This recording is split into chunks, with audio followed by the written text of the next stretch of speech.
Bonjour à tous. Je souhaite à tout le monde de très bonnes fêtes, et notamment à tous les chrétiens, à tous les croyants, une très bonne fête de la Nativité. Autrement, je voulais parler, avant de commencer cette vidéo, je tiens à rappeler la conférence sur Marseille que je vais effectuer le 13 janvier, ainsi qu'en février sur Clermont-Ferrand. Je vous laisse aller sur le site au niveau de la page des conférences. Autrement, donc le sujet de cette vidéo, c'est encore une fois Big Pharma, l'industrie mafiaceutique. En fait, j'allais réaliser une vidéo sur les ordonnances fleuves, vous savez, les ordonnances, les listes Carrefour, où vous avez parfois plus de 20 médicaments. Oui, 20 médicaments. Sommes-nous devenus des poubelles?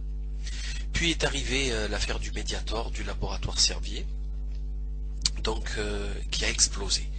Vous devez savoir que j'ai réalisé en février, ou je sais plus, 2008, février ou mars 2008, une vidéo sur justement le Mediator que j'accusais de poison, hein, le Benfluorex, et en fait il a été retiré du marché grâce au travail acharné d'une grande dame qui s'appelle le docteur Irène Frachant. Donc j'ai acheté le livre aux éditions Dialogue. C'est une pneumologue au CHU de Brest. Le livre est intitulé Mediator 150 mg. Sous-titre censuré parce que en fait le sous-titre initial du livre c'était Combien de morts, et vous vous imaginez bien qu'il a été censuré par Servier, toujours prompte à appliquer la loi sur la diffamation, mais jamais prompte à retirer son médicament lorsqu'il y a des centaines de morts.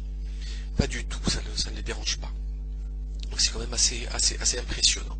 Donc on va donc dans cette vidéo non exhaustive certes, mais assez poussée, de comprendre ce qui se passe. Comment on en est arrivé à ce point de rupture intellectuelle, ce point de rupture morale, éthique. Pourtant, dès mars 98, des médecins de Bourgogne alertent l'agence du médicament, l'ancienne AFSAPS, enfin maintenant AFSAPS, et les alertes de la dangerosité et surtout de l'inefficacité complète de ce traitement soi-disant antidiabétique, et en fait utilisé pour faire maigrir en tant qu'anorexigène. Et on parle aujourd'hui de 500 à 2000 morts. 500 à 2000 morts. C'est énorme. J'opte moi pour un chiffre ouvert qui peut atteindre les 10 000 morts sans aucun problème. Je crois que ça, il n'y a pas de souci, c'est comme un petit peu le scandale de l'amiante, puisqu'on parle de millions de personnes qui l'ont pris, et sa toxicité est avérée. Pourtant, ce qui est choquant dans cette affaire, c'est que personne n'est en préventive, aucune mise en cause du grand ami de celui qui nous sert de président de la République, Sarkozy, qui, je rappelle, Sarkozy veut dire en hongrois être entouré de boue. Donc, malgré le scandale de l'isoméride des années 80, de toujours le laboratoire Servier, ce cher Jacques Servier, donc malgré l'isoméride et ses morts, ce même laboratoire est maintenant coupable d'avoir commercialisé ce Mediator qui ne sert strictement à rien thérapeutiquement parlant. Mais malgré tout ça, ça n'a pas empêché notre président, notre troll en chef, de lui décerner la plus haute distinction de l'État, c'est-à-dire Grand Croix de la Légion du Déshonneur, afin que cet associé de notre cher président en affaires, puisque c'était son avocat, Sarkozy était l'avocat de Servier, donc afin que ce docteur, ce cher Jacques Servier, puisse compter dans la liste interminable des repris de justice que compte la Légion du Déshonneur. Donc tout ceci est très intéressant, et c'est d'autant plus intéressant que ça va encore beaucoup plus loin. Mais en fait, au risque de faire un hors-sujet, ce que je ne pense guère, parlant d'Hervé Guéquière et de Stéphane Taponnier, à qui nous souhaitons évidemment une libération prochaine, la plus rapidement possible, quoi. Surtout que M. Stéphane Taponnier, grâce au mail d'un internaute. En fait, il a réalisé le documentaire Viol d'enfant, la fin du silence sur France 3 avec Élise Lucet. Donc nous lui souhaitons vraiment une issue rapide et heureuse. Mais bon, comment se fait-il que l'on s'inquiète autant du sort de 2 hommes tout en tuant au bas mot 2000 autres personnes? Enfin, faut arrêter de délirer là. Enfin, est-ce que le sort de 2 journalistes est plus important que le sort de 2000 personnes qui sont mortes empoisonnées par le Mediator? Hein, on réalise des grands spectacles, des grands concerts, on fait des associations pour défendre Guéquer Restaponier, il passe à la télévision tous les jours, etc., etc.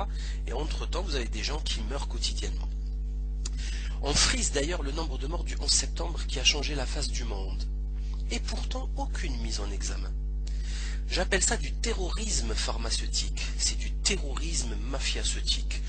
Tuer autant de personnes, ça tient du terrorisme scientifique. Après l'effarant scandale à 2 milliards d'euros de la non-grippe AH1N1, pilotée par notre ex-visiteuse médicale Roselyne Bachelot, là aussi sans aucune sanction, absolument aucune sanction, pourtant les conflits d'intérêts étaient très nombreux dans cette affaire. Aujourd'hui, je rappelle qu'on a fait une vidéo très intéressante, très riche sur la question du H1N1 et de Big Pharma qui s'appelle Primum non nocere, que vous pouvez retrouver facilement sur internet. Primum non nocere, premièrement ne pas nuire, qui est un des concepts les plus importants de la médecine. Donc aujourd'hui on se retrouve avec ce Mediator qui est un adjuvant et non un traitement au diabète. Hein, donc il sert quasiment à rien selon beaucoup de professionnels de la santé. Il sert à rien et en fait il servait à maigrir. Plus exactement, une prise de poids après une grossesse, grâce aussi, ou plutôt à cause d'une propagande inhumaine des médias, de la télé, des revues, etc. Et totalement inesthétique d'ailleurs, mais tellement puissante sur la maigreur et la guerre contre le gras, comme le dit Irène Frachon.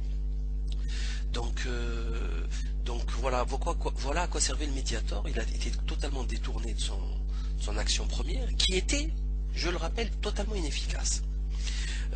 Bien sûr, vous connaissez tous le tyran du millénaire, hein, c'est le maillot de bain juste avant l'arrivée de l'été.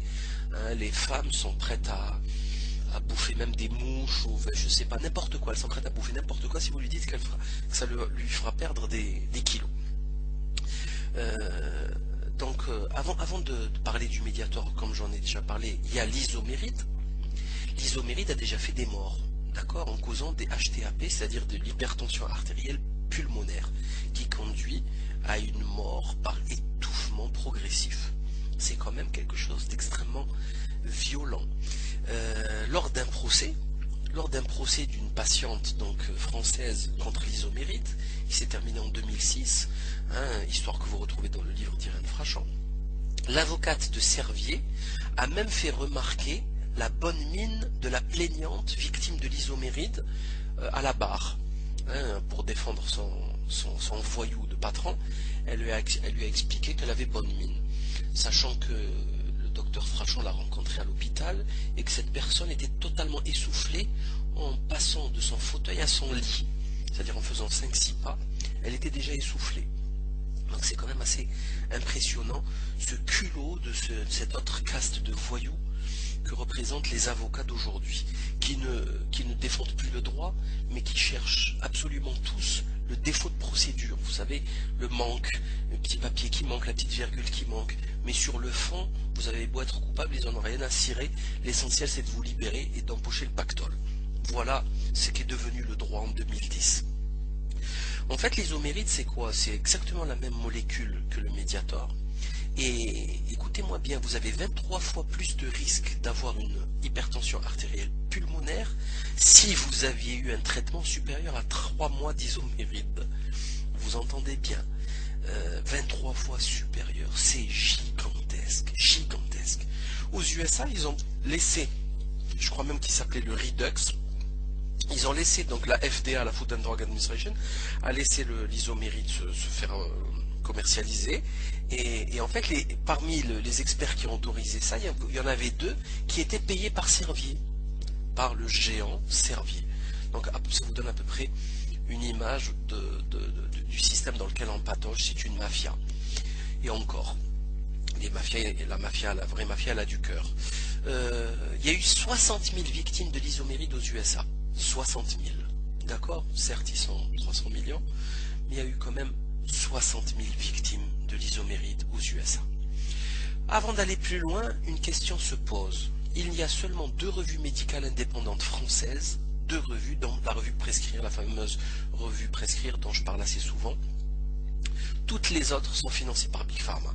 Je vous avais déjà parlé d'une revue totalement fausse dont le contenu est complètement inventé avec des fausses études, etc. C'était un cas australien. Donc tout est vérolé, c'est clair et net.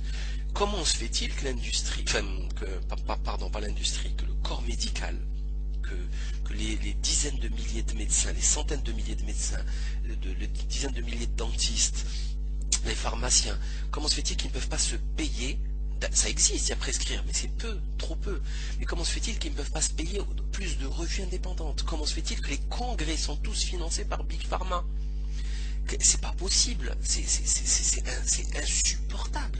Alors qu'un congrès, vous prenez un congrès de pneumologues comme celui d'Irène Frachon avec par exemple 3000 ou 4000 pneumologues, si chacun payait 100 € défiscalisables, totalement défiscalisable, on aurait un beau pactole pour organiser quand même la location d'une ou 2 salles pendant 2 ou 3 jours, avec quelques rétroprojecteurs et un petit peu de café et quelques viennoiseries.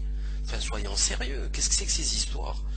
Il y a du fric pour se payer le golf, le voilier et le petit chalet à la montagne, mais il n'y a pas de fric pour se payer un petit congrès. C'est ça qui est problématique, réellement problématique dans le système actuel. C'est que la médecine, c'est qu'on fait un bac+12 maintenant pour se retrouver vulgaire vendeur de médicaments, un simple BTS action commerciale, un bac+2 suffirait amplement à vendre toutes ces cochonneries aux médecins, avides de nouveautés, puisqu'on est aussi, là aussi c'est un truc très important dans le culte du progrès de la modernité, c'est le fameux produit estampillé rouge et jaune nouveau, vu à la télé. Vous savez, les gens ils adorent ça, c'est assez triste. Il faut savoir, on apprend ça dans le livre donc de Frachon, page 62, que les congrès de pharmacovigilance sont financés par l'industrie pharmaceutique, notamment par Servier. La pharmacovigilance, vous savez ce que c'est essayer de rassembler toutes les informations concernant les accidents post-commercialisation des médicaments et pour les répertorier et voir un petit peu ce qui se passe. Et maintenant, même ça va être financé et contrôlé. Qui dit finance dit contrôle, puisque le nerf de la guerre, vous le savez très bien, c'est l'argent. Et qui dit finance dit contrôle de la pharmacovigilance. Tout ceci est très très intéressant. Très très intéressant. Extrêmement grave. Revenons-en au Mediator. Donc comme je le disais, aucun intérêt thérapeutique, mais remboursé à 65%, c'est-à-dire le maximum par la Sécu. Les 35% restants, c'est la mutuelle qui va le rembourser obligatoirement, puisque la Sécu rembourse. C'est quand même ahurissant. Ahurissant. On offre l'argent, le denier public, le denier du contribuable, le denier du peuple, à Servier sur un plateau, en nous vendant une cochonnerie qui ne sert à rien. Sachant que ce médicament a été interdit en Espagne et en Italie, donc on ne comprend toujours pas pourquoi il continue d'être vendu en France.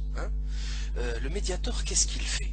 C'est très simple, il suffit de faire une autopsie, ce que le docteur Irène Frachon réalise souvent dans sa pratique, et donc elle en a parlé dans son livre. Le Mediator, comme vous le voyez sur la photo, détruit les valves cardiaques, produisant une insuffisance cardiaque, c'est ce qu'on appelle une fuite. Donc les valves ne se referment plus correctement, et ça les détruit entièrement, et je vous laisse imaginer le schmilblick. C'est quand même assez lamentable, c'est catastrophique au niveau de la santé. D'ailleurs, les gens en meurent. Quand Frachon commencera à travailler contre le laboratoire Servier et son mortel poison, une directive sera appliquée au visiteur médical de la ville de Brest, puisqu'elle travaille sur Brest, et lui indiquant de ne plus présenter le Mediator sur la région de Brest. Vous voyez l'idée, la mentalité du groupe. C'est-à-dire, on sait que sur Brest, il y a une équipe qui a découvert des trucs, donc on ne le vend pas sur Brest, mais on le vend sur le reste de la France. C'est très intéressant tout ça. Et malgré toutes les alertes nombreuses, même en juillet 2009, hein, il y en a eu plein, vous avez vu, 98, etc. Et bien, malgré toutes ces alertes nombreuses, en juillet 2009, deux génériques Benfluorex sont autorisés en France. Et le générique, comme vous devez le savoir, c'est le médicament qui est tombé dans le domaine public et qui peut être vendu sous le nom Benfluorex. Donc, malgré le carnage que représente le Mediator, toutes les revues, les interdictions dans plusieurs pays limitrophes, c'est génial, c'est rigolo. Vous imaginez une personne, par exemple, je sais pas, quelqu'un qui travaille à l'étranger, vous savez, il est en France, il veut perdre quelques kilos, il se fait prescrire du Mediator. Il arrive en Espagne, il va voir son médecin, un médecin lui dit: est-ce que vous pouvez me represcrire du Mediator? Le médecin va lui dire: mais non, mais vous êtes fou, c'est interdit. Il y a eu des morts, on l'a interdit chez nous. Donc vous voyez, c'est l'aspect frontière, c'est typiquement français, c'est les frontières magiques qu'on a connues par exemple pour la catastrophe de Tchernobyl, dans laquelle on nous expliquait avec vous avez des gueules de déterrés, vous savez, des premiers de la classe qui passaient à la télé et qui nous disaient: non, non, non, le nuage de Tchernobyl s'est arrêté à la frontière. Voilà. Vous savez, les têtes de premiers de la classe là qui venaient avec le brushing, la cravate, avec l'air le plus sérieux au monde. Non, la frontière a arrêté le junior nuage, comme là aussi, la frontière va arrêter l'effet poison du Mediator.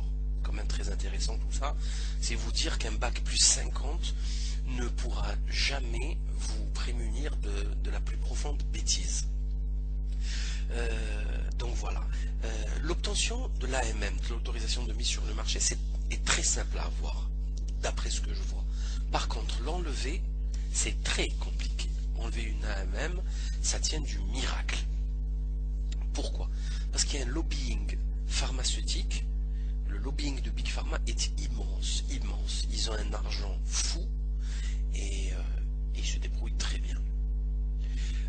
Il faut savoir que l'agence du médicament, aujourd'hui l'AFSAPS, est verrouillée totalement. Puisque Thierry Soucard en parlait déjà dans ses bouquins, 80% des experts sont financés par l'industrie pharmaceutique. Juges et parties. Ils sont juges et parties. Ce qui est illégal dans la justice est légal à l'AFSAPS. À la page 114, il y a même un membre de l'AFSAPS qui avoue à Irène Frachon, j'ouvre les guillemets: si je vous disais que j'ai appris la confirmation de mon embauche à l'AFSAPS par l'intermédiaire d'un représentant de cette firme pharmaceutique venu en informer mon conjoint médecin lui-même. Je ferme les guillemets.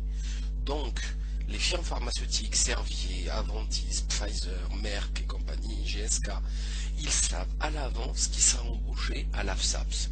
Ça c'est très très grave, c'est extrêmement grave. Enfin, on est arrivé au bout là, chers amis. Là, on est arrivé au bout. Hein. Quand ils feront des réunions pour savoir si on arrête de commercialiser ce poison, les comptes rendus des réunions ne sont pas signés. Les membres de la commission ne sont pas identifiés. Donc il est impossible de vérifier s'il y a conflit d'intérêt ou pas. Et par exemple, pendant la réunion, il n'y avait pas sur les pupitres, sur les bureaux, il n'y avait pas les noms pour identifier les experts. C'est pour troubler, enfin, c'est totalement illégal. Hein. Totalement illégal. Un article qui va être publié par l'équipe de Frachon, de Brest, sera rejeté par une revue qui s'appelle le Fundamental and Clinical Pharmacology. C'est une revue soi-disant importante de la science médicale, et l'article a été refusé de Frachon par un éditeur en chef farouchement opposé. Hein. Sauf que ce fameux professeur F, comme elle l'écrit, oubliera de dire qu'il est consultant chez Servier. Page 127. Hein. Il est consultant chez Servier et il refuse l'étude qui condamne Servier. Je vous rappelle qu'on a rencontré deux experts de chez Servier à la FDA, Food and Drug Administration. Donc c'est quand même, c'est l'invasion des extraterrestres là. Hein. C'est terrible, c'est terrible. Pire encore, la lettre de l'Académie nationale de médecine, la lettre, écoutez-moi bien, de l'Académie nationale de médecine. Vous avez vu les médecins qui font les barbeaux, les malins, avec qui se sont créés un jargon gréco-latin pour faire peur à tout le monde, pour faire croire qu'ils sont très intelligents, etc. Et bien cette caste n'est même pas capable, je les respecte plus, je peux plus respecter moi ces gens, c'est plus possible. Ils sont financés leurs lettres par le laboratoire Servier. Et tous les médecins ont reçu par cette lettre de l'Académie nationale de médecine, c'est à la page 128 et 129, donc en 3 feuillets A4, avec l'enveloppe, le timbre, etc., financés par le laboratoire Servier. Moi j'ai honte. Là, à ce moment-là, j'ai honte. J'éprouve une honte qui déshonore tout le corps de métier, quoi. C'est plus possible, hein. C'est plus possible. On apprend aussi dans ce livre que la commission AMM qui donne l'autorisation de mise sur le marché est à aux trois quarts payée, financée par Big Pharma. Et comme je vous le disais tout à l'heure, le système, notamment l'Union européenne, est en train de diminuer le financement public de la pharmacovigilance pour qu'elle tombe dans l'escarcelle du privé. D'accord? Donc on va demander aux voyous qui commercialisent des poisons de dire en fait que ce médicament est un poison. Ce n'est pas possible, ça c'est n'importe quel imbécile, n'importe quel enfant, n'importe quel dégénéré mental vous direz non non mais là il y a un problème, c'est stupide, faut pas donner, on peut pas être jugé parti, on peut pas se tirer une balle dans le pied, d'accord? Pourtant ça a l'air tellement simple tout ça. Et non, c'est l'inverse qui se passe, sans aucune réaction de personne. Maintenant, allons faire un tour chez Jacques Servier. Qui est Jacques Servier? 86 ans, 87 ans, je dirais même 88 ans aujourd'hui, né en 22 à Orléans, docteur en pharmacie et en médecine. Donc il a monté sa boîte en 48 et aujourd'hui c'est le deuxième en France après Aventis Pharma. Donc c'est quand même costaud là, on sait de quoi on parle. Ce monsieur a été, comme je le disais dès le départ, promu, décoré absolument à tout. Palme académique, ordre national du mérite en 85, chevalier de la Légion d'honneur, officier de la Légion d'honneur en 87 par Philippe Séguin, Strauss-Kahn en 92 commandeur, grand officier en 2002 par Chirac. Donc vous voyez qu'il y a la gauche et la droite, hein, et ça se payait tous les partis politiques. Et Grand Croix, le 31 décembre 2008, décerné par Nicolas Sarkozy de Najib Bokssa. Grand Croix, vous savez qu'il y a 250 personnes en France qui l'ont, c'est quelque chose d'extrêmement prestigieux. Et vous savez ce qu'il lui a dit le 31 décembre 2009, si je ne m'abuse, Sarkozy, écoutez-moi bien, ce qu'il lui dit dans un discours dont je vous laisse ici l'URL, si vous voulez le lire en entier. Il lui dit, j'ouvre les guillemets, en tant qu'entrepreneur, vous avez été souvent sévère à l'endroit de l'administration française. Vous critiquez l'empilement des mesures, des normes, des structures, et vous avez raison. Je ferme les guillemets. Donc, en fait, malgré ça, ils arrivent à commercialiser toutes les pourritures du monde, et ils trouvent qu'il y a quand même des normes astreignantes. C'est quand même affolant que d'écouter, de lire ça, aujourd'hui, avec ce carnage. Il faut savoir que Sarkozy, après son retour des États-Unis en 2007, il faisait des discours électoraux en faisant la promotion des subprimes. Oui, hein, vous les avez sur Internet, ces discours. Il était même dans son livret de programme de campagne. Donc, enfin, ce type était un raté, un complet raté qui n'aura jamais une occasion de dire une bêtise, et une grosse, des bêtises historiques. Vous vous rendez compte, il voulait rentrer les subprimes, alors que justement, le système bancaire français est très tatillon sur les crédits. On ne prête pas aux pauvres. On ne prête pas à quelqu'un qui ne peut pas rembourser, ça n'a aucun sens. On prête, il faut des CDI, etc. Bon bref, et ce qui a sauvé un petit peu quand même si le Crédit Mutuel a essayé de caler quelques subprimes en France, à taux variable, des prêts à taux variable, mais bon, le système a quand même mieux tenu qu'aux États-Unis, dont on connaît le carnage aujourd'hui, avec les tickets de rationnement, les millions de maisons qui ont été détruites, etc. Bref. Donc Sarkozy nous explique qu'il faut ramollir un petit peu, qu'il faut laisser l'industrie pharmaceutique vendre leurs poisons encore plus, très intéressant. Donc, et on apprend aussi que Sarkozy a été avocat de la firme Servier dans tout ce qui concerne l'immobilier et la fondation Servier. Vous savez, un petit peu comme les Bettencourt, etc. Il crée des fondations et tout le monde sait, j'en ai déjà parlé dans de précédentes vidéos, que tout ce qui est fondation, c'est de l'optimisation fiscale. D'accord? On crée une fondation. Par exemple, Servier va créer une fondation pour les étudiants, par exemple, hein, je dis ça comme ça, hein, par exemple, ou Pfizer, n'importe, ils vont créer, d'ailleurs ils le font tous, hein, à 26, ils vont créer une fondation pour la promotion enfin, de la science, etc., la recherche, pour les étudiants. Ils vont défiscaliser ce fric et ils vont fabriquer des petits étudiants serviles, comme par exemple Douste de Blazy ou Luc Châtel, qu'ils vont former de A à Z et qu'ils seront redevables. C'est une petite mafia. Et en fait, Sarkozy, depuis les années 80, puisque Servier en fait est installé à Neuilly, Sarkozy, dans son allocution de la Légion d'honneur du 31 décembre 2009 à Jacques Servier, va le dire et le répéter qu'il a travaillé pour lui. Donc comment pourrait-on espérer une totale transparence dans cette affaire par un système qui est complètement soumis, une mafia? Il ne faut pas hésiter à dire les mots tels qu'ils sont, hein. On n'est pas des enfants. Une mafia qui est servile des laquais de Big Pharma. Moi, je n'y crois guère, donc il faut pas me faire passer des vessies pour des lanternes. Ce qu'on remarque dans toute cette industrie, c'est l'utilisation excessive d'une langue orwellienne, excusez le pléonasme, donc une novlangue assez extraordinairement violente, extraordinairement prétentieuse. Alors écoutez, je vous laisse juste, je vous lis le truc. Hein. La politique d'entreprise, c'est de satisfaire, découvrir et épanouir. Hein, c'est l'industrie de pointe, les médicaments innovants, l'épanouissement fondamental et la mission de favoriser l'épanouissement de chacun dans et par son entreprise. Cela n'est pas seulement une garantie d'avenir, c'est un objectif en soi. Hein. Rejoindre Servier, c'est intégrer une communauté d'hommes et de femmes de talent, respectueux des autres. Ils sont tellement respectueux des autres qu'ils en tuent 2000.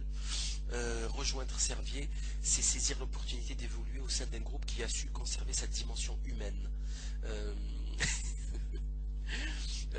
Notre modèle d'entreprise s'adapte à toutes les cultures, les qualités. Il repose avant tout sur les qualités humaines de nos collaborateurs, qui s'expriment au travers des valeurs de respect, d'humilité, d'humanité, d'honnêteté, d'exemplarité et de performance. Hein, ils n'ont pas peur des synonymes. Hein. Mon Dieu que c'est beau tout ça. Et Jacques Servier de nous finir cette présentation par, j'ouvre les guillemets, nous sommes un groupe d'hommes et non de capitaux.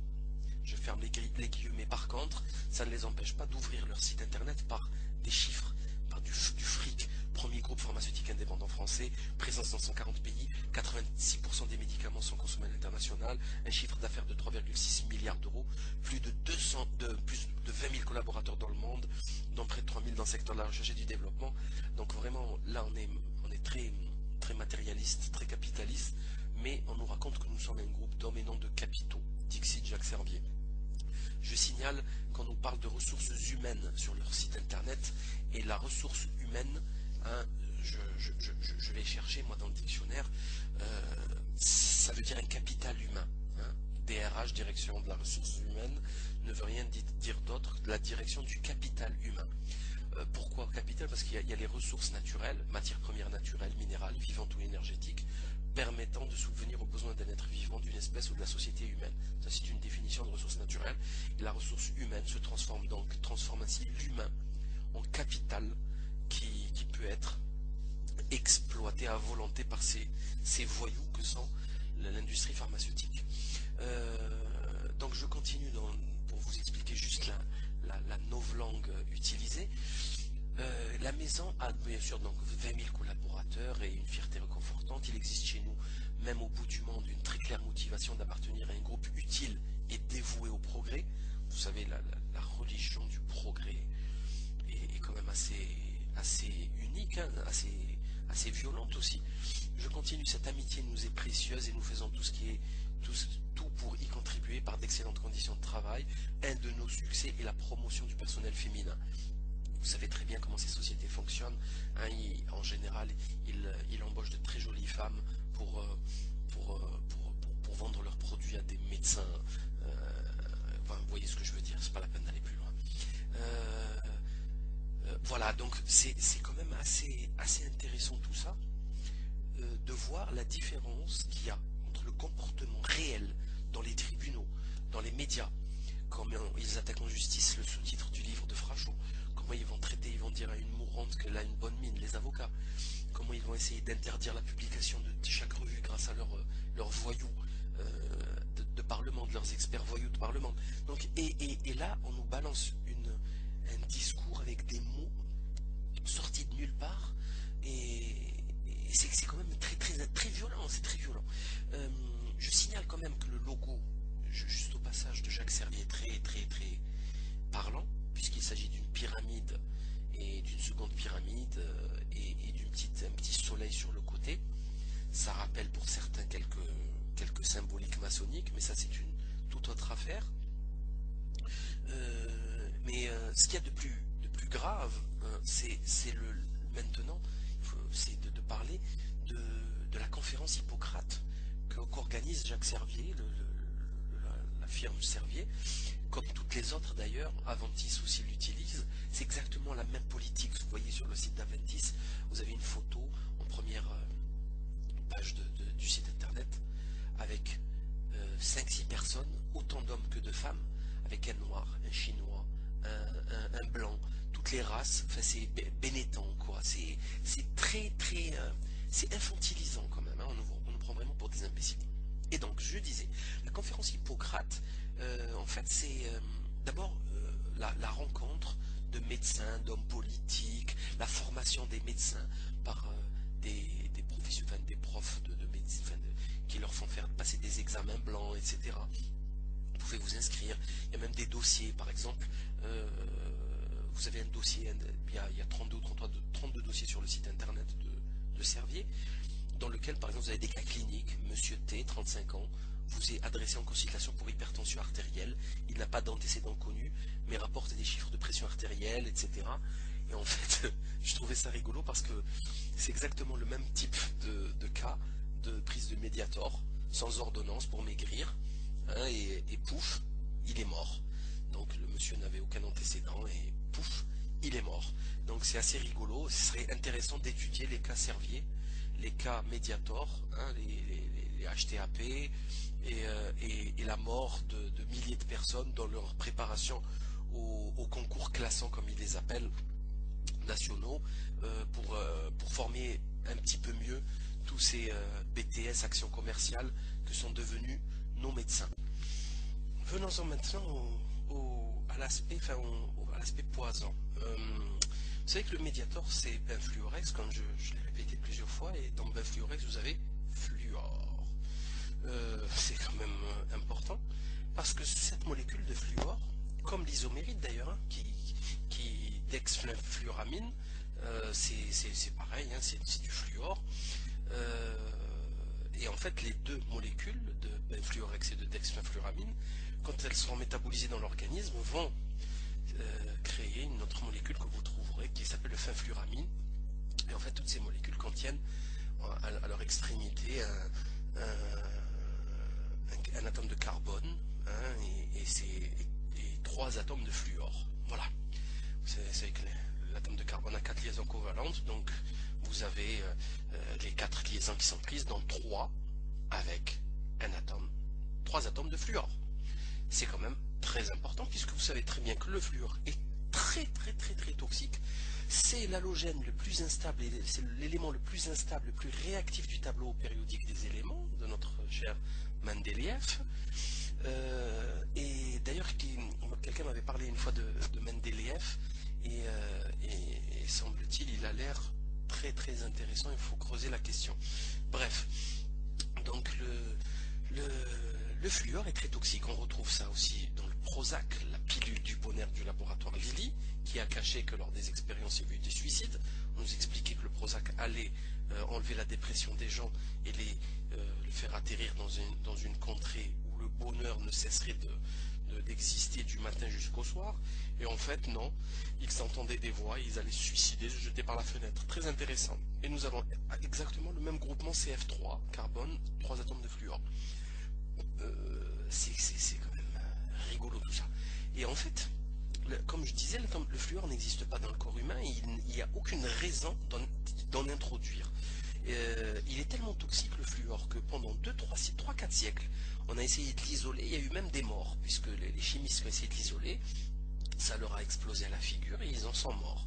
Le fluor, je vais vous citer 5-6 trucs dessus pour comprendre ce que ça représente le fluor. D'accord? Bien sûr, on me dira que le fluor, lorsqu'il est connecté à une molécule, perd de sa toxicité. Moi, ce que je peux dire, c'est que sous certaines conditions, le fluor, notamment pour la plaque Tefal, à partir de 400 degrés, des gaz de fluor s'échappent. Bref, donc le fluor est une molécule utilisée dans tout ce qui est PTFE, c'est-à-dire polytétrafluoroéthylène. Le PTFE, c'est le téflon. Vous en avez dans la robinetterie, vous savez, le petit ruban blanc. Dans la plomberie, on utilise énormément le téflon à la place de la filasse. Maintenant, aujourd'hui, vous avez des revêtements anti-taches au téflon dans les cravates, dans les sommiers, vous dormez sur du téflon. Le Gore-Tex n'est rien d'autre que du téflon, du PTFE dilaté. Le Gore-Tex, vous savez ce que c'est le textile. Et tout ceci est le produit du laboratoire de l'industriel, du milliardaire Dupont. Vous savez, c'est un des plus grands milliardaires des États-Unis. On en a parlé déjà. C'est lui qui fabrique, qui commercialise par exemple les peintures des automobiles. C'est la gamme la plus chère, la plus prestigieuse de peinture automobile. Et avec la famille Mellon par exemple, qui fait l'industrie de l'aluminium, hein, et qui a fourni beaucoup d'aluminium dans l'industrie médicamenteuse, bref, dans les vaccins notamment. Le fluor, c'est le chlorofluorocarbure, c'est quoi? C'est le CFC. Vous savez, le truc des frigos, de la climatisation qui est interdit maintenant, puisqu'il crée de la couche d'ozone, il détruit la couche d'ozone. Voilà, c'est quand même encore une fois une bêtise. Le fluor est utilisé dans la création de la bombe atomique, c'est le projet Manhattan. Il est même utilisé aujourd'hui pour justement séparer les isotopes de l'uranium, hein. C'est quand même très intéressant de savoir ça, c'est dire que cette molécule est vraiment atypique. Il est utilisé aussi dans la fabrication de plastique à haute température, en d'autres termes, emballage, récipient, dont vous allez retrouver dans votre alimentation par exemple. Reste à savoir maintenant ces plastiques haute température, comment ils sont utilisés. Le fluorure de sodium, c'est très connu, c'est ce que vous retrouvez dans votre dentifrice, c'est un raticide, insecticide, souricide. On en rajoute donc dans le sel, vous trouvez le sel baleine, on a rajouté du fluorure, c'est à se demander pourquoi, et en nous expliquant que c'est bon pour la carie, ce qui est totalement faux, une hérésie totale, puisque je vais même m'aventurer dans la théorie de l'évolution. Si l'évolution avait, ce que j'y crois guère, hein, mais bon là c'est toute autre affaire, si l'évolution avait estimé que le fluorure, que l'hydroxyapatite au fluor était plus costaud qu'au calcium, je crois que le choix aurait été fait dès le départ, non? Vous ne trouvez pas? Non, l'être humain nous explique que le fluor l'hydroxyapatite avec un atome de fluor est plus costaud, plus résistant aux attaques acides des bactéries. J'y crois pas une seconde, puisque ça n'a aucun sens, mais vraiment absolument aucun sens, et je vous invite à lire le document de 36 pages du docteur Jean-Marc Brunet sur le fluor et l'empoisonnement au fluor.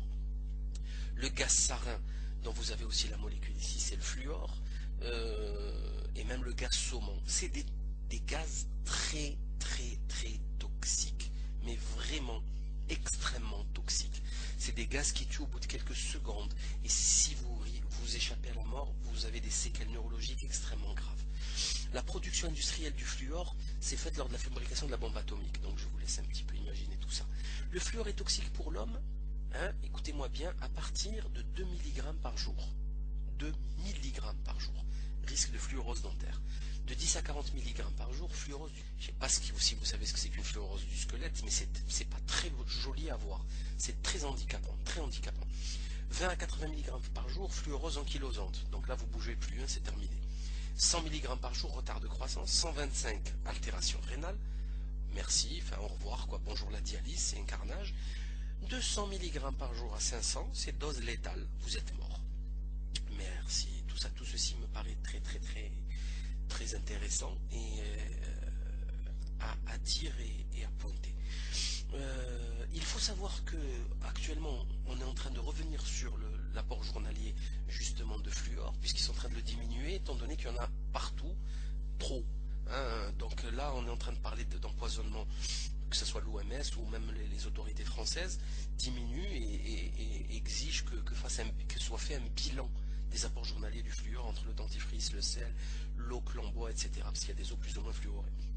Il y a même des enfants qui ont été intoxiqués, parce que vous savez que en dessous de 6, 5, 6 ans, les enfants avalent le dentifrice, et pour peu que ce soit un dentifrice très riche avec 1005 ou 2000 ppm, et ben il y a des intoxications au fluor qui se font. C'est très intéressant tout ça.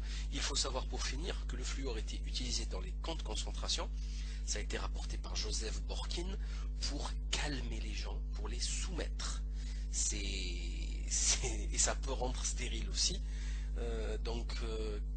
Comment vous trouvez toutes ces informations? Moi, je les trouve très intéressantes et indispensables à la compréhension de ce qui nous arrive. Maintenant, je crois que tout est clair.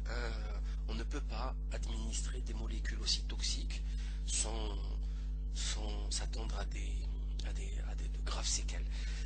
Maintenant, je dis pas que c'est le fluor obligatoirement.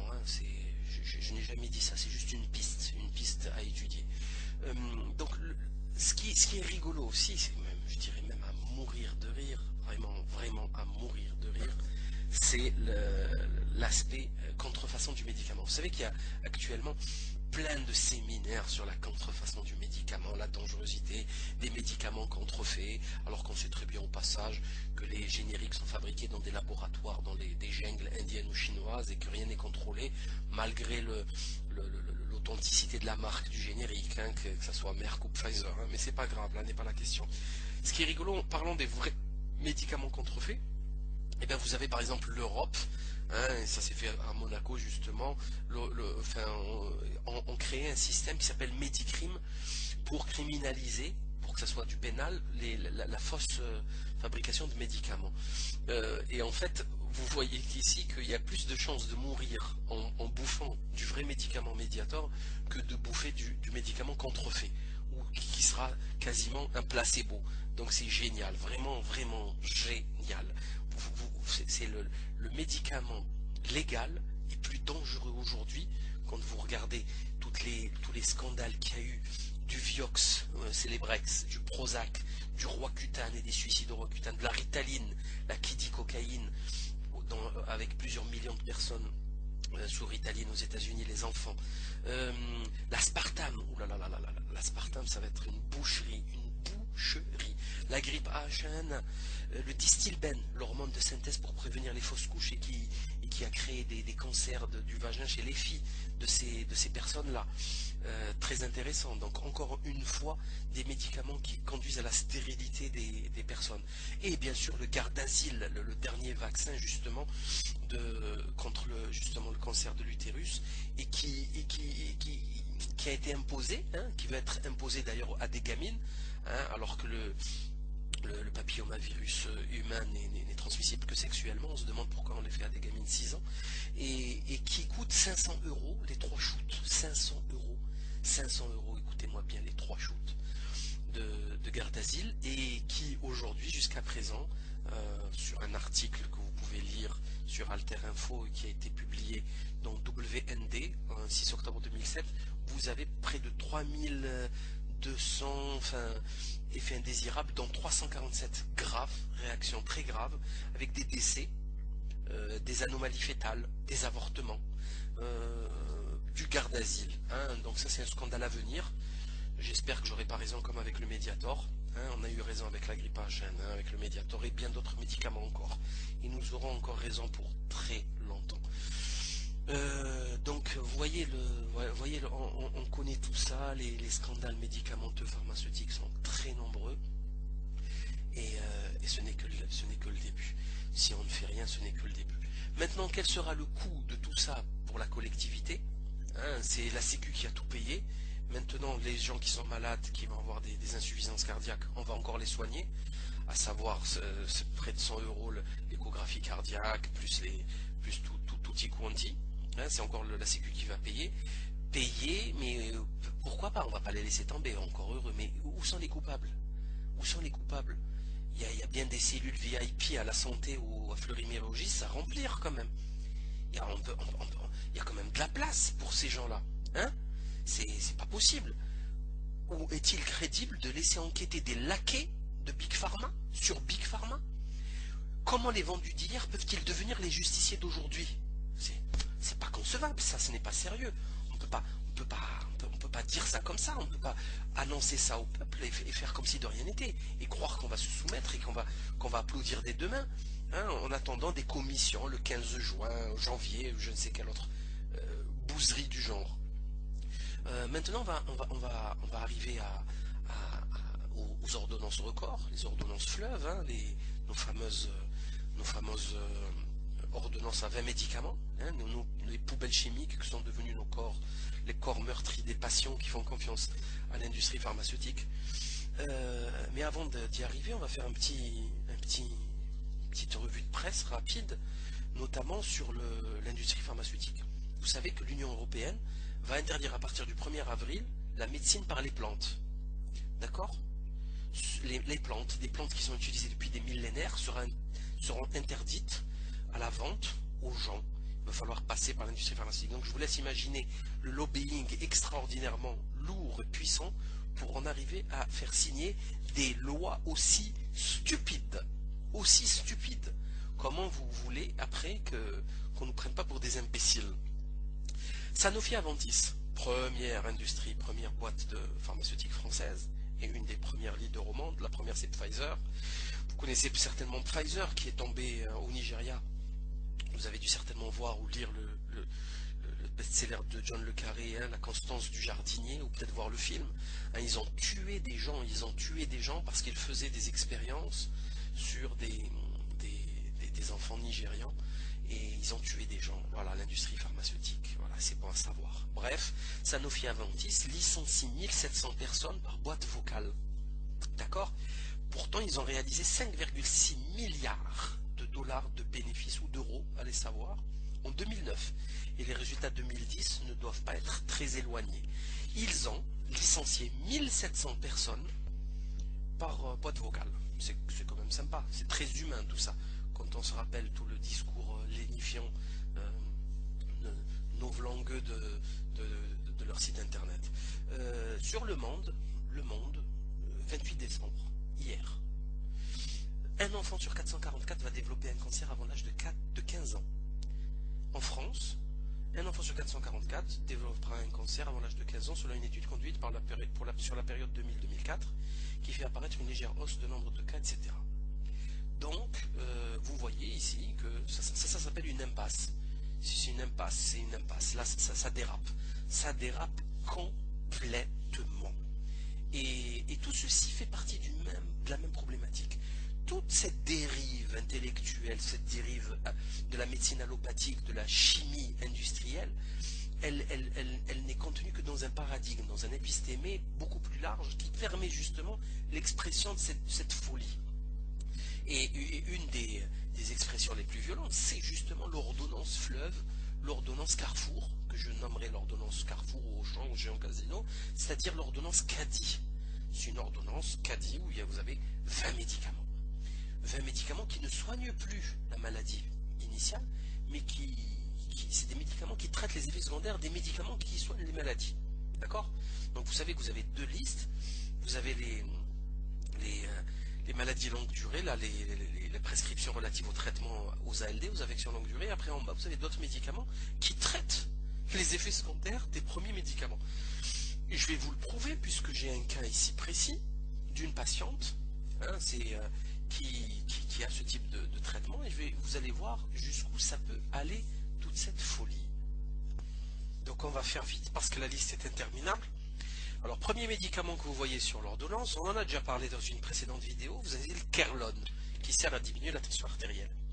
Donc les effets indésirables au plan clinique les plus fréquemment rapportés sont asthénie, refroidissement des extrémités, bradycardie sévère le cas échéant, troubles digestifs, impuissance, insomnie. Beaucoup plus rarement, ralentissement de la conduction auriculo-ventriculaire, insuffisance cardiaque, chute tensionnelle, bronchospasme, hypoglycémie, syndrome de Raynaud, aggravation d'une claudication intermittente existante, diverses manifestations cutanées, paresthésie, sécheresse oculaire, cauchemar, etc. Cette patiente souffre d'insomnie, on l'a rencontrée donc dans cette liste, et de cauchemar. Je vais même vous dire, c'est impressionnant, épuisée par tant de nuits d'insomnie, cette personne des fois tombe de sommeil en simplement s'asseyant, et au bout de 5 minutes, elle arrive à faire des cauchemars. En juste 5 minutes de sommeil. Je vous jure que c'est vrai, hein, c'est pas une blague. Et je l'ai vérifié personnellement. Deuxième médicament, l'Exprime, c'est un antalgique, d'accord, qui est une association de paracétamol et de tramadol. C'est aussi simple que ça. Les troubles du système cardiovasculaire sont peu fréquents, troubles du système neurocentral, nerveux central. Alors, sensations vertigineuses, somnolence, céphalée, tremblement, troubles du sommeil, cauchemar. D'accord? Plus plein d'autres, nausées, dyspnée, vision floue, ataxie, convulsions, contraction musculaire involontaire. Convulsions, on le rencontrera plus tard. Voilà, vous voyez la liste des médicaments, donc c'est toute la liste d'un mois de traitement qui défile devant vous en vidéo, c'est quand même impressionnant. L'amaline, troisième prescription, l'amaline, c'est encore du paracétamol. Comme il contient de la caféine, il y a des possibilités d'insomnie et de palpitation. Donc on a 3 médicaments qui peuvent créer de l'insomnie. C'est encore un antalgique, ça fait 2 antalgiques. Préviscan, ça va rendre le sang liquide et prévenir des thromboses. Pareil, là on a énormément d'effets indésirables. Alopécie, nécrose cutanée, eczéma, éruption, desquamante, rarement dyspnée, manifestation immunoallergique, hémorragie, hématome, bon ça c'est normal puisque ça va liquéfier le sang. Hémigoxine nativelle, c'est de la digoxine, c'est pour les insuffisants cardiaques et les troubles du rythme supraventriculaire. Les troubles digestifs, ça va être nausées, vomissements, diarrhée, et les troubles psychiatriques, écoutez bien, convulsions, délire, hallucinations, psychose. C'est hallucinant, gynécomastie exceptionnelle, manifestation allergique exceptionnelle, thrombopénie, hein, on a une thrombopénie, d'ailleurs dès qu'il y a paracétamol, il y a aussi thrombopénie, et on en a croisé de la paracétamol, plutôt du paracétamol. Le 5e médicament, 6e, c'est le Tareg. Et effet indésirable, encore une fois, donc céphalée, vertige, hypotension orthostatique, vous savez quand vous vous levez trop vite, etc., etc. Et aussi les autres effets indésirables, œdème, asthénie, insomnie, éruption cutanée, etc. Donc encore une fois, insomnie. L'Orocal D3, vitamine D3, effet indésirable, constipation, flatulence, nausée, douleur épigastrique, diarrhée. Merci, donc on en a croisé, tous ces médicaments vont lui détruire le système digestif. D'ailleurs, cette patiente ne mange quasiment plus. Elle a perdu l'appétit, la preuve, elle n'a que des diarrhées. Trophigil, c'est une crème vaginale donc, qui est utilisée parce que justement elle a une sécheresse vaginale. Et comme effet indésirable, donc l'effet indésirable de tous ces traitements, c'est une sécheresse vaginale qui va être traitée par du trophigil et qui a lui-même comme effet indésirable rare cas d'irritation vaginale et de prurites locaux. C'est quand même de la folie.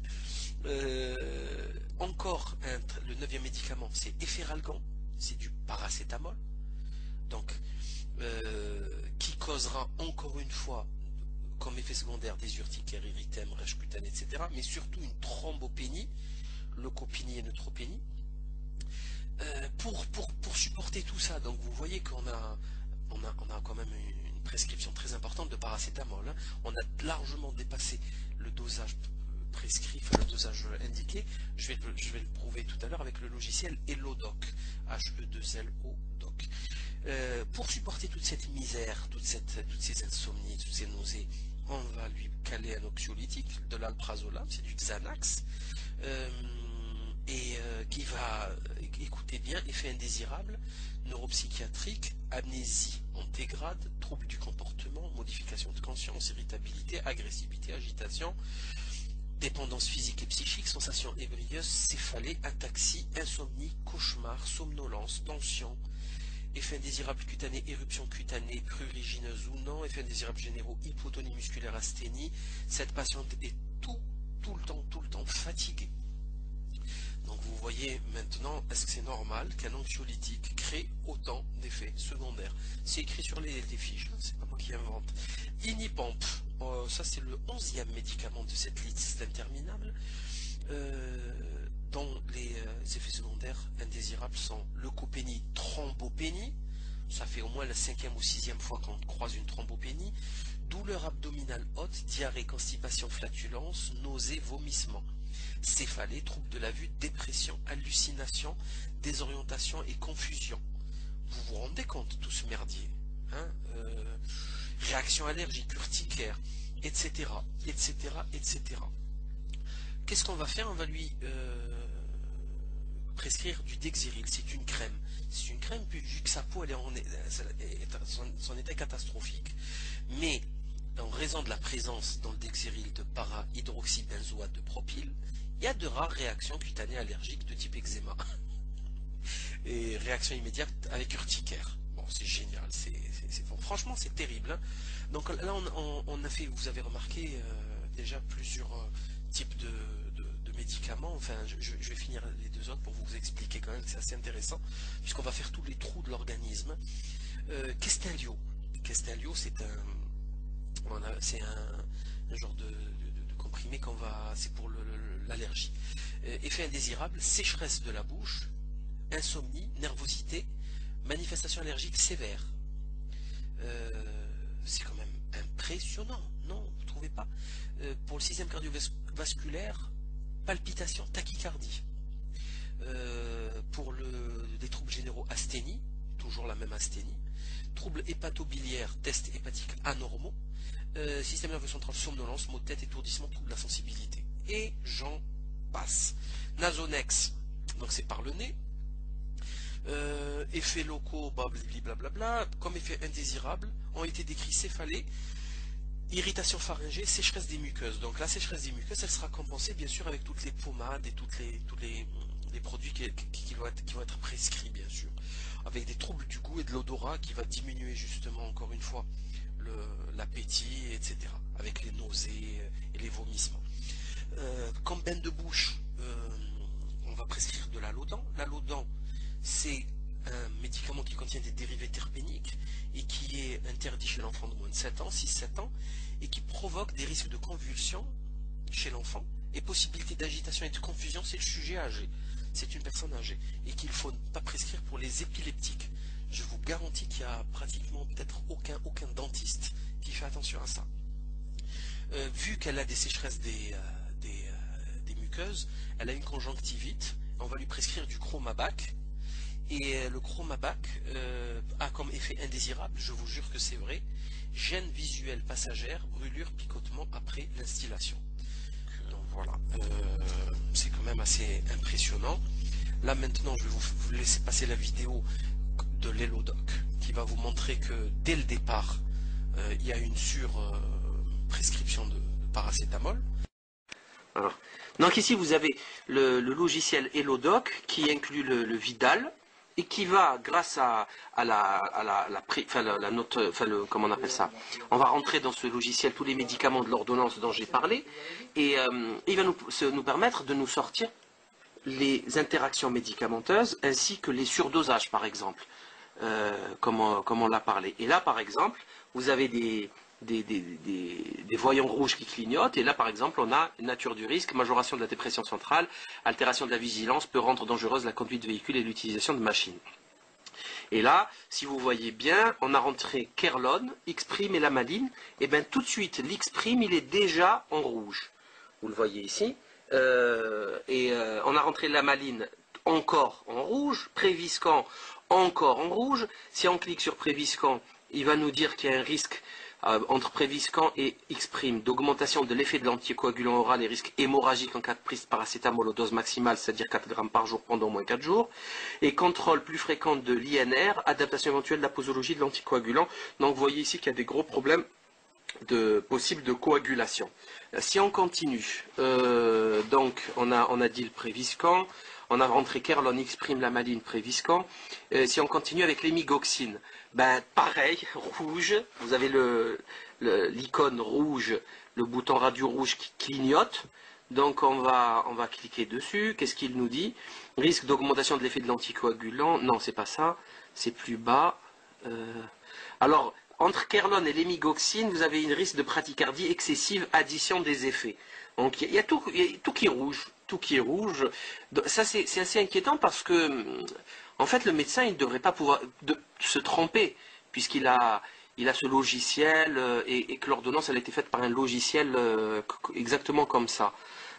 Mais bon, apparemment c'est pas le cas de celui-là. Vous avez ici par exemple le Tareg 80 mg. On le rajoute. Bon, il n'y a pas de signal spécifique, donc au moins ça.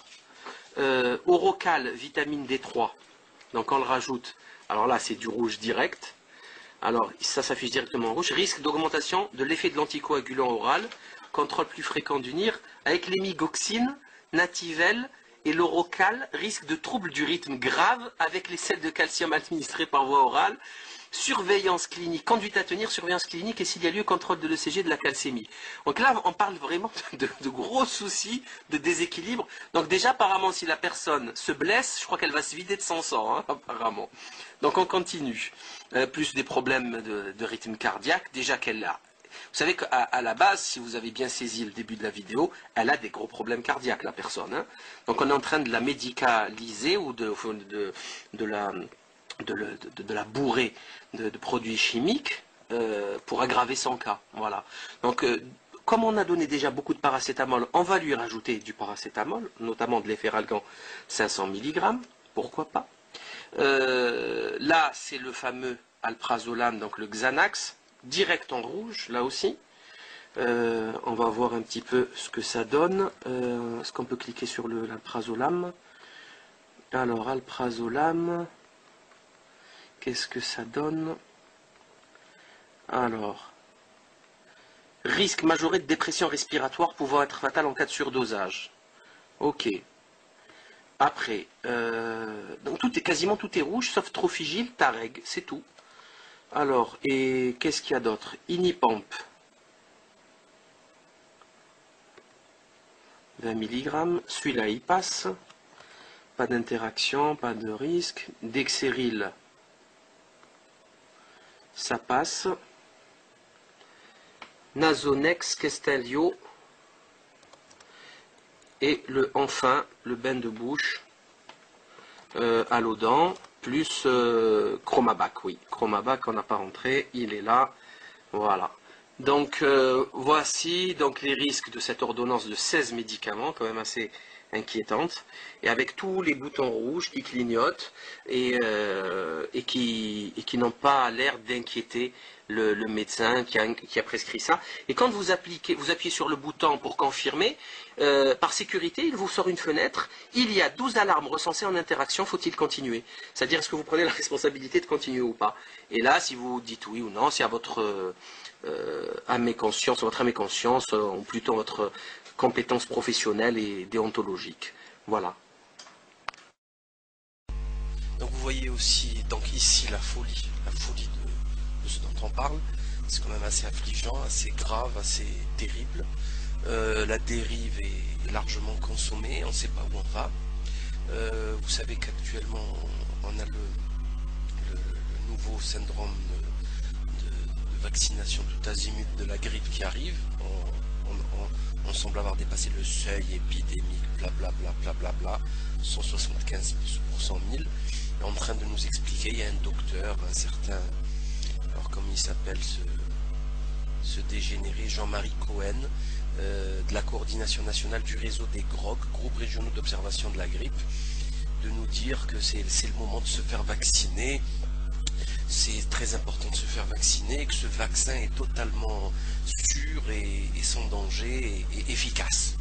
Donc moi j'aimerais bien savoir comment fait-il pour savoir ça, puisque le choix de la souche grippale se fait à la dernière seconde, on sait même pas si c'est celui-là ou pas qui sera dans l'épidémie.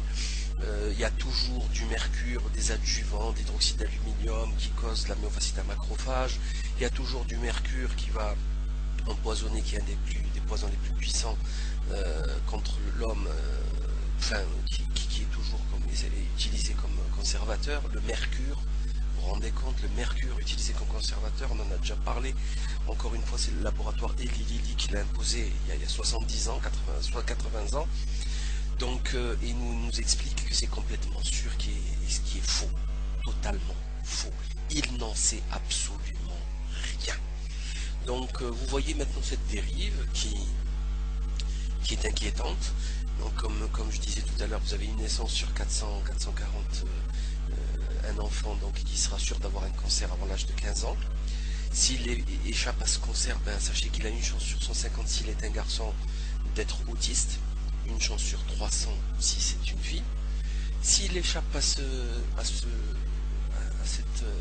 punition, c'est sûr et certain, il sera asthmatique, allergique à 1 milliard de produits. Si c'est pas ça, ça sera autre chose, vu l'environnement extrêmement toxique et malsain dans lequel on patauge, que ce soit la nourriture, les OGM, les pesticides, les PCB, les bisphénols, etc. Que ce soit l'air respiré, hein, la pollution, les chemtrails, la pollution magnétique, électromagnétique, hein, c'est très important, le Wi-Fi, les GSM, les DECT, les lampes fluocompactes, etc., etc., etc. Donc sachez que vous avez de grandes chances de périr dans d'atroces souffrances, sans oublier le nombre d'Alzheimer, c'est-à-dire si vous arrivez à l'âge avancé de 70, 50, 60, 70 ans, 80 ans, ben vous finirez très mal, parkinsonien ou alzheimerien. Voilà, donc tout ceci semble très intéressant comme direction à prendre ensemble dans ce futur qui est le nôtre, et sans jamais remettre en cause ces voyous qui dominent le monde avec leur fric, avec leur argent, avec leur pouvoir, avec leur manigance politicienne. Et si ça continue comme ça, je crois qu'on est foutu, on est totalement foutu. Il faudrait revenir à des raisonnements sains, notamment, pourquoi pas, de la chimie naturelle, hein, les plantes, et ce qui certainement ne sera pas le cas, vu les codex alimentarius qui sont signés par tout le monde. Et de toute façon, comme je le disais, tout ceci n'a rien d'étonnant. Quand vous voyez les choix économiques que nos dirigeants font, quand ils sont, là encore, les laquais des banksters, hein, Pompidou chez Rothschild, etc. Donc quand vous savez ce qui a été fait avec les subprimes et les CDS, ça ne peut être que la même chose aujourd'hui, maintenant, avec l'industrie pharmaceutique. Après, bien sûr, il y aura toujours des grands penseurs qui vont passer à la télé et vous dire que les professionnels de santé sont des gens responsables et qu'il faut leur faire confiance, et que ce n'est pas très grave s'ils sont experts chez Servier et en même temps responsables de l'agence du médicament ou de la commission d'attribution des AMM ou de pharmacovigilance, etc., etc., etc. Ce qui n'a absolument aucun sens, hein. C'est déjà interdit par la loi, donc on ne va pas revenir dessus maintenant en 2010. Hein, on n'a pas le droit, ça s'appelle un conflit d'intérêts, c'est légiféré, tout ça, c'est propre, c'est carré. On n'a pas à revenir dessus à chaque fois. Donc voilà, certains vous diront ça, certains vous diront oui, mais l'industrie pharmaceutique, vous vous rendez compte, si on la plombe, ça va faire des chômeurs en plus. Ça, j'en ai rien à cirer, c'est le dernier de mes soucis. Vaut mieux un chômeur qu'un mort, non? Je crois qu'on est tous d'accord là-dessus aussi, hein, tous, absolument tous. Vaut mieux un chômeur qui va essayer de se retrouver un métier digne que de vendre du poison aux gens et de les tuer. Et il serait temps maintenant, pour finir, de commencer à appliquer la loi. On veut de la prison pour ces criminels. Voilà, à très bientôt.